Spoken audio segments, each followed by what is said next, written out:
जय जगन्नाथ नमस्कार। देखंतु ये हूँ डाकटा विमान। डाकटा विमान माने एटा प्रबाद पुरुष बिजू पट्टनायक यही विमानटी को चलई आसुले। एटा वर्तमान भुवनेश्वर एयरपोर्ट रे रखा जाइछि एवं ताकू लोक माने आसुछंती देखुछंती। तो निश्चित ये हूँ डाकटा विमान।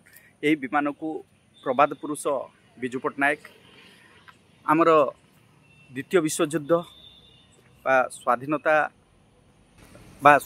समय युद्ध करी ए रणकौशल युद्ध करथिले एवं बहुत कौशल दक्षतार सहित विमानटी को चलाउथिले।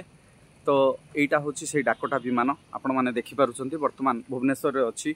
तो ये 1972 मसीहा ठारू अकामी होई कलिकता वेस्ट बेंगल रो कलिकता ठारे अकामी होई पड़ी रही ताहाकू आमर पूर्वतन मुख्यमंत्री नवीन पट्टनायक ताकू राजरास्ता माध्यम रे ताहा 3 भाग करी ताकू आनिथिले भुवनेश्वर रे ताकू स्थापन करिसंती। तो आपण माने देखि पारुछंती ये भुवनेश्वर स्थित आमर एयरपोर्ट सामना रे रहिछि डाकटा विमान।